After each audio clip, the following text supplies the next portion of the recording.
আপনারা দেখছেন আদর্শ তিতুমির পত্রিকার সঙ্গে রয়েছি আমি ধৃতরাষ্ট্র। আজকে আপনাদেরকে দেখাবো যে আমাদের রাজ্যে কিভাবে একেবারে মাতৃগর্ভে থেকে পড়ার পরে আমরা এই কথাটা বলছি কেন যে 5 বছর 6 বছর মেয়েদেরও ছাড় মিলছে না, তাদের দিকেও নজর হচ্ছে। এই হাঙরদের শকুনদের তাদের উপরও নজর পড়ছে।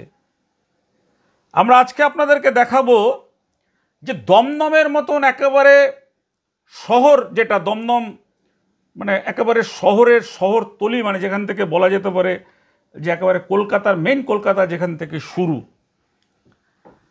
সেখানে কিভাবে একটা নাবালিকাকে গ্যাংরেপ বা গণধর্ষণ করা হয়েছে সেটা নিয়ে আমাদের প্রতিবেদক সুরেন্দ্র কুমার সিং তদন্ত চালিয়েছিলেন এবং সম্পূর্ণ ফটো ভিডিও আমাদের হাতে আসার পরে আমরা খুব হতবাক হয়ে গেছি। কিভাবে হলো? আপনারা ঘটনাটা তো জানতে চান যে কিভাবে ঘটনাটা হলো।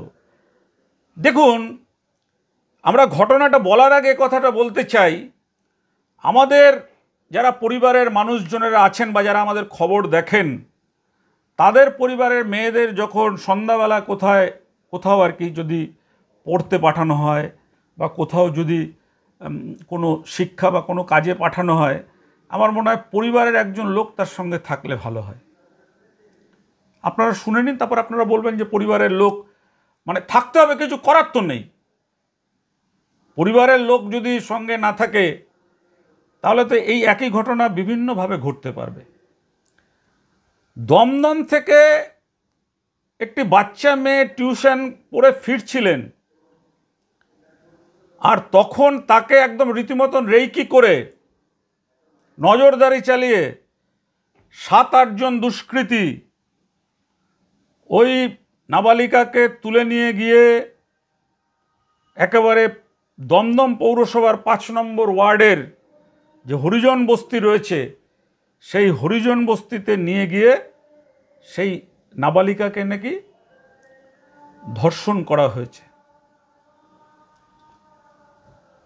ভাবছেন কালকে কি হয়েছে? কি হয়েছে আমরা তো কিছু জানি না। আমার পাশে থাকে, ওরা 1 বছর ধরে থাকে। কালকে রাত্রে পুলিশ এসে হঠাৎ ওদেরকে ধরে নিয়ে গেছে। কাকে ধরে নিয়ে গেছে? ওনার হাজবেন্ডকে।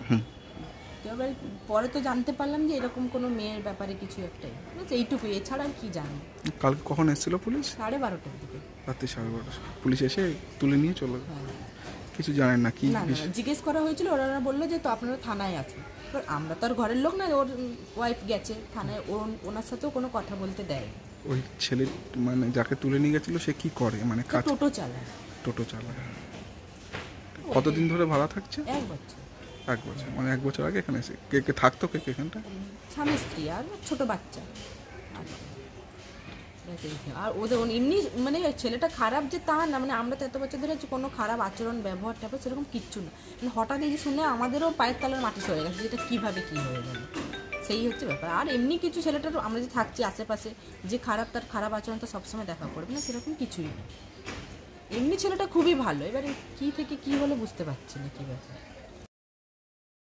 যে তারপরে দমদম থানার পুলিশ, দমদম থানার যিনি আইসি রয়েছেন, খুব কাজের মানুষ, সুপ্রকাশ পট্টনায়ক, তিনি কিন্তু অভিযোগ পাওয়ার পরেই তল্লাশি চালিয়ে 3 জনকে গ্রেপ্তার করেছেন।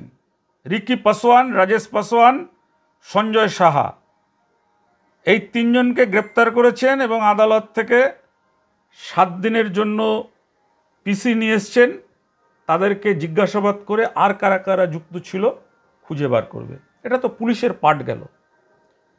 কিন্তু আমরা যেটা বলতে চাই যে সামাজিকভাবে সাধারণ মানুষ কেন ঐক্যবদ্ধ হচ্ছেন না?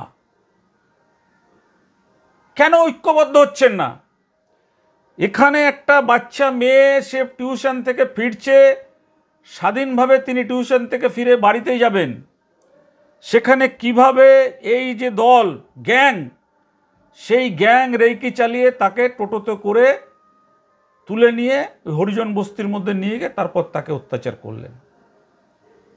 আচ্ছা, আমাদের সাধারণ মানুষের যারা, তারা কি মানে কারুর ভয়ে তাদের কি মেরুদণ্ডটা কোথাও বন্ধক রাখছেন? তো মারাত্মক ঘটনা যে একটা বাচ্চা মেয়ে, কিছুদিন আগে আমাদের রাজ্যের মুখ্যমন্ত্রী বলেছিলেন যে রাতে মহিলাদের ঘর থেকে না বেরোনোই উচিত। আমাদের মনে হয় এটা উনি সঠিক বলেননি।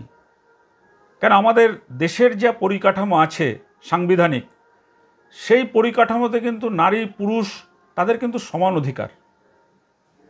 একজন পুরুষ যেমন কাজ থেকে রাত্রির লাস্ট ট্রেনে ফিরতে পারেন, শেষ ট্রেনে, তেমনি একজন মহিলাও কিন্তু কাজ করে শেষ ট্রেনে তাকে ফিরতে হতে পারে বা সে ফিরতে পারেন। সেখানে যদি একের পর এক এই ধরনের ঘটনা চলতে থাকে, আমরা এটা বুঝি না। এই যখনই এইসব ঘটনাগুলো তুলে ধরা হয় তখন বলে আগেও তো হতো। আরে বাবা, আগে হতো বলেই তো তোমাদেরকে মানুষ নিয়ে এসছেন যে এখন যাতে আর না হয়। আগে হতো বলে কি 7 খুন মাপ? 7 খুন মাপ হয়ে যাবে আগে হতো বলে? দেখুন, আমাদের সমাজে এরকম ঘটনা ঘটুক, এটা আমরা চাই না। এটা আমরা চাই না যে এরকম ঘটনা ঘটুক। আর সেইটা যদি মানুষকে, আপনি যদি সেই মানুষকে যদি প্রতিরোধ করতে হয় এই ধরনের ঘটনা, তাহলে কিন্তু মানুষকে জোটবদ্ধ হতে হবে, মানুষকে ঐক্যবদ্ধ হতে হবে। পুলিশ আছেন, সব পুলিশই তো খারাপ নয়। অনেক পুলিশ অফিসাররা, ভালো ভালো পুলিশ অফিসার রয়েছেন যাদেরকে ঠিক মতন কাজ করতে দেওয়া হচ্ছে না। এই যে যার কথা বললাম, সুপ্রকাশ পট্টনায়ক, ওনার বিভিন্ন মানে কাজ করার পদ্ধতি বা বিভিন্ন কাজ করার ঘটনাটা কিন্তু আমাদের নজরে আছে এবং আমরা দেখেছি তিনি কিন্তু খুব ভালোভাবে সমাজ যাতে ভালো থাকে তার জন্য কিন্তু এই সুপ্রকাশ পট্টনায়কের কিন্তু একটা ভূমিকা থাকে এবং তার চলন বলনে একেবারে অতীব সাধারণ মানুষ। যেটা হলো 14 বছরের মহিলা, মানে একটা নাবালিকা, তিনি যখন পড়ে আসছিলেন তাকে 7-8 জন মিলে তুলে নিয়ে গিয়ে ধর্ষণ করে। বারবার মহিলারা ধর্ষিত হচ্ছে এই বাংলায়। কিভাবে দেখছেন, যেখানে বাংলার মুখ্যমন্ত্রী একজন মহিলা? দেখুন, অপদার্থ মুখ্যমন্ত্রী, অপদার্থ সরকার। আপনাদেরকে বলে রাখছি, এখানে দরকার বিজেপি সরকার। রেপিসদের ধরো, এনকাউন্টার করো। রেপিসদেরকে ধরে রেখে, যারা ধর্ষণকে ধরে রেখে দিয়ে তাদের উপরে ইনকোয়ারি করে 2 মাস 3 মাস পর ছেড়ে দেওয়া হচ্ছে, ওদের সাহস বেড়ে যাচ্ছে।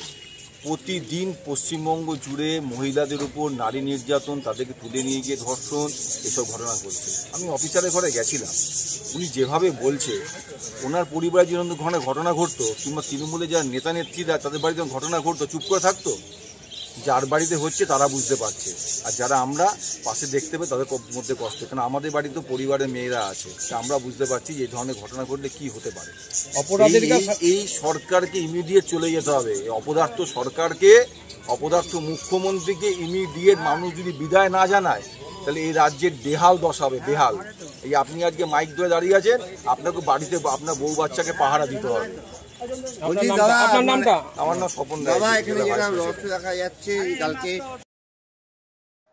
ওই মুখ্যমন্ত্রী বলছিলেন না যে কেউ যদি ছেঁড়া জামা পরে থানায় যায়, অনেক এমন অফিসার আছে থানায় গেলে, যে ডিউটি অফিসার বা যিনি ওই সেন্ট্রি গার্ড দাঁড়িয়ে আছেন, তার দেখবেন যদি পছন্দ না হয় তাহলে কিন্তু সেই লোকটাকে থানায় ঢুকতে দেওয়া হয় না।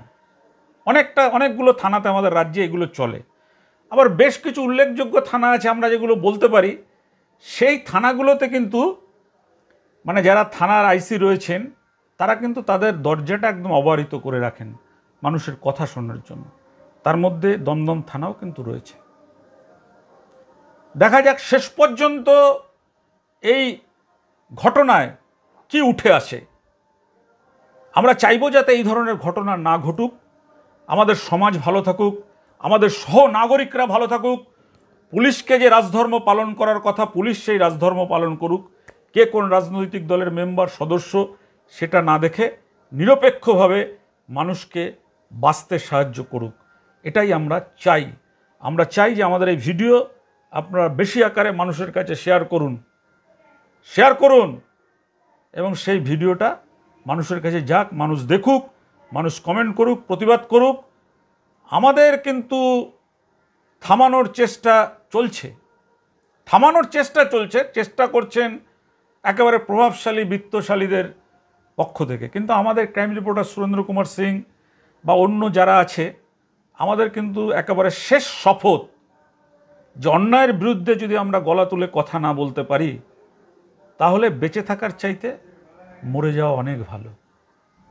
আজকের আমরা এটাই আপনাদের সামনে তুলে ধরলাম, আপনারা দেখে মন্তব্য করবেন। জানি না আমি কিছুই জানি না। আমি তো বাড়িতে থাকতাম, এবার ও কি করতো না করতো আমি কিছু জানতাম না। কালকেও রাত্রি 12টার সময় এসছে, ও জাস্ট খেয়ে দিয়ে ঘুমাচ্ছে, তারপরে এসছে। পুলিশরা এসেছিল, হ্যাঁ, এসে তারপর তুলে নিয়ে চলে গেল। হ্যাঁ, কালকে কাজে বেরিয়েছিল। তারপরে কিছু জানি না, আসলো খেতে ঘুমালো, তারপরে চলে গেল। ঘুমিয়ে তারপরে পুলিশরা আসলো, এসে নিয়ে গেল। কটার সময় বাড়িতে এসেছিল? 12টার সময়। না, বাড়িতে এসেছিল কখন আপনার হাজবেন্ড? 9টার সময়। সকালে 11টার সময় বেরিয়েছিল। তারপর দুপুরে খেতে আবার গেল, বেরালো, বেরিয়ে আবার 8:30 9টার সময় বাড়ি আসলো। আমি, আমার হাজবেন্ড। হ্যাঁ, ব্যাস। হ্যাঁ, তারপর ভাড়া মারছিল, তারপর তো আমি জানি না কি। দাও একটু ফোন। হ্যালো। এসে খেয়ে ঘুমালো, তারপরে ও পুলিশরা এসে তুলে নিয়ে চলে গেল। তারপর অফিসারকে বলছে কি হয়েছে বলো, তো কিছু বললো না, বললো থানায় আসো কথা বলো। ব্যাস এইটুকুনি জানো, আর কিছু না। হ্যাঁ, কোর্টে নিয়ে গেছে। থানায় কিছু বললো? থানায় এখনো কিছু বললো না। কেন নিয়ে গেছে জানো? না, সেসব কিছুই এখন জানি না। মানে নিরাপত্তা নিয়ে তো প্রশ্ন, নিরাপত্তা নিয়ে একটা কোন রাজ্যে আমরা বাস করছি? একটা 14 বছরও মেয়ে, একটা কন্যা, ছোট কন্যা, সে টিউশন পড়ে বাড়ি আসছিল, সেকে রাস্তায় মতিলাল কলোনিতে, হরিজন বস্তিতে 4-5টা ছেলে, 6-7টা ছেলে মিলে একটা টোটোতে তুলে নিয়ে গিয়ে তাকে গণধর্ষণ করলো। কেন? আমি জানতে চাই কেন? যেই রাজ্যে একটা মহিলা মুখ্যমন্ত্রী আছে, পুলিশ মন্ত্রী মমতা ব্যানার্জি, উনাকে ধিক্কার জানাই, লজ্জা নেই। সামনে আরজি কল, কতগুলো মেয়ে ধর্ষিত হয়ে গেল। কি করছে মমতা ব্যানার্জি? উনার পদক্ষেপের দাবি জানাই, আমরা দাবি জানাই উনাকে ওই চেয়ার থেকে 14 তলা নবান্ন থেকে আমরা তুলে ফেলবো ওই মমতা ব্যানার্জিকে। উনি আজকে একটা 14 বছরের বাচ্চা কন্যা, আমার মা বোনরা কোন রাজ্যে বাস করছি? কোথায় সুরক্ষাটা কোথায়? আমি জানতে চাইছি। আমার মা বোনরা, আপনাদের মা বোনরা, একটা বাচ্চা কখন যাবে স্কুলে? সেই একটা স্কুল থেকে টিউশন থেকে পড়ে বাড়ি বেরোচ্ছে, বাড়ি ফিরছে, সেইখানেও সুরক্ষিত নই। সেই সন্ধ্যাবেলা 7টা 7:30 নাগাদ বাড়িতে নিয়ে গিয়ে কজন মিলে তুলেছিল? 8-9 জন নিয়ে তুলেছে, একটা টোটোতে 8-9 জন মিলে তুলেছে। কোথায়? আমি বলতে চাইছি, যেইখানে একটা মুখ্যমন্ত্রী মমতা ব্যানার্জি মহিলা হয়ে, কোথায় সুরক্ষা? আমার মা বোনদের সুরক্ষা কোথায়? আমার নাম গুড্ডু পান্ডে, আমি যুব মোর্চা। এই কারণে